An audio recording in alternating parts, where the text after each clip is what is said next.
Good morning and welcome to the Blytheway Morning Show. I am Bonnie Hughes, a VP Sales and Marketing for Red Cloud Klondike Strike. Our guest today is girl's best friend, Botswana Diamonds.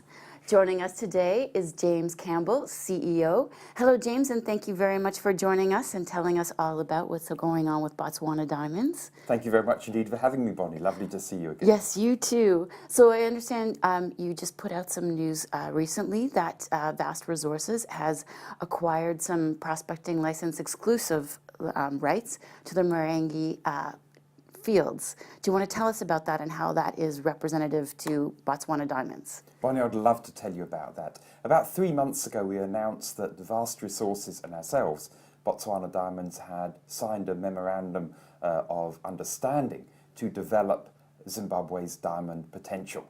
We were enormously excited about that because there's been very little diamond exploration and development work in Zimbabwe for over 30 years.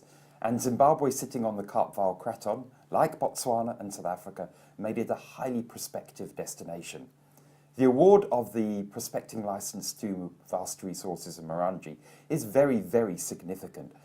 One of the predecessors to Vast was African Consolidated Resources, who were the original discoverers of Marange, which has produced something like 50 million carats of diamonds over the past 15 years or thereabouts. So we're delighted that Vast has been awarded this particular license, and we're delighted to partner with Vast at the same time. And was part of the awarding of the license, I understand there's been a change in Parliament in Zimbabwe, and was this beneficial to them in getting awarded exclusivity? I think partly so, yes, but clearly the new government in Zimbabwe has opened the doors for business in Zimbabwe. Is a much more business-friendly government, and we believe they're also having a very good look at the percentage a government take in diamonds and platinum at the moment, which is sitting at 51%, with all other minerals sitting at 0%. And we believe the government will take a hard look at that, because as my chairman, Dr. John Teeling, says, a dollar is an orphan, and it will find its best home in terms of its best investment return. And I think many jurisdictions are now becoming much more alive to this particular point, so they can compete better than other jurisdictions. That's excellent. And you have a JV with Elrosa on one of your projects. What's happening with that project? Yes, Bonnie, we've got 2 joint ventures in Botswana. The first one is with Elrosa. It's called Sunland Minerals, and we're exploring in the Central Kalahari desert of Botswana. And not so long ago, we announced some very exciting heavy mineral indicator anomalies over strong geophysical anomalies. And if one puts the 2 together, they're very likely to be kimberlite at the end of the day, and we have a plan to drill those targets in the second half of this year. The other project we have in Botswana is called the Maibui joint venture. This is with BCL, which is sadly in liquidation, and BCL have drafted a prospectus with a view to selling their share in the project. Botswana Diamonds, of course, made an offer for BCL's share, but there is a process to undertake with the Maibui joint venture, and we're very excited that things will start to rapidly come to a conclusion so we can progress what is a very exciting project. And are you planning any drilling on some of your other projects at the moment? Yes, we are. If I move to South Africa, we've got 2 major project areas. The first one is the Thorny River, where we've done a considerable amount of work, and we're looking to commercialize it. The second one is in the Free State, where we have 8 kimberlites, where we've already done geochemistry work, geophysical work, and heavy mineral indicator work. And our plan is to do some drilling on one of the kimberlites in the second half of the year. And what is very significant about this is that we discovered these kimberlites, or rediscovered them, through looking at the annals of the Africana Library in Bloemfontein and equivalent ancient libraries in Kimberley, that these kimberlites were actually producing well over 100 years ago, and they're in the vicinity of the world-class Kimberley, Jagersfontein and Koffiefontein mines. Well, that is exciting and very interesting. And I guess it helps you that you had some history in order to know that this was a good place for you to go and explore. Absolutely, and I think in today's world, it's very difficult to find something new. And I think there are 2 or 3 different ways in which you do that. Firstly, a breakthrough in technology through operating cost, capital cost, or exploration.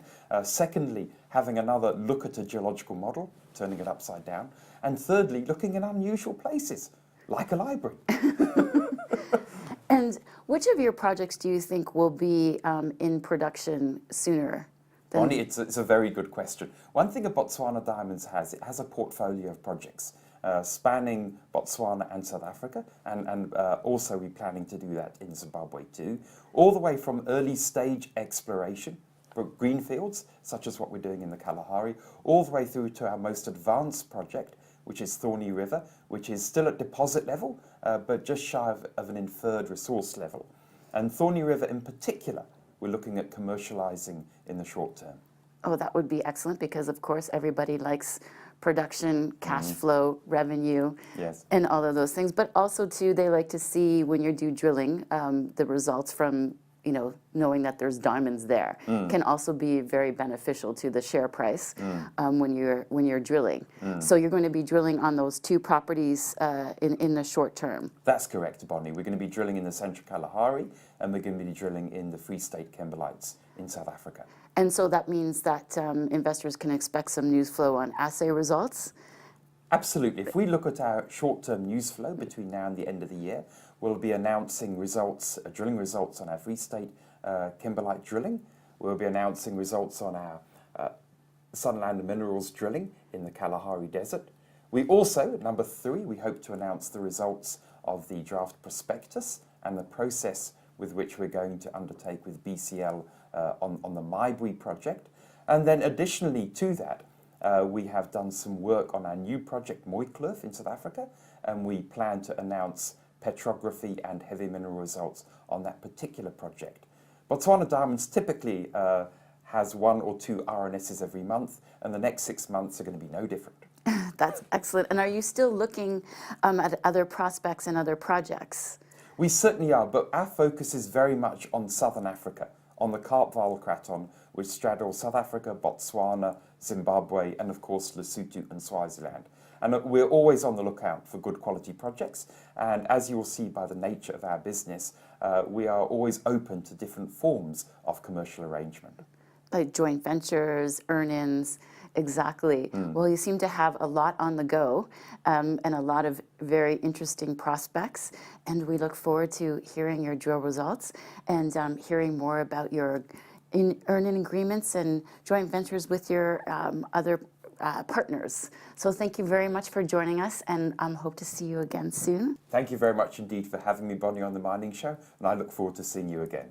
Thank you for joining us on the Blythe Way Mining Show. Have a very profitable day.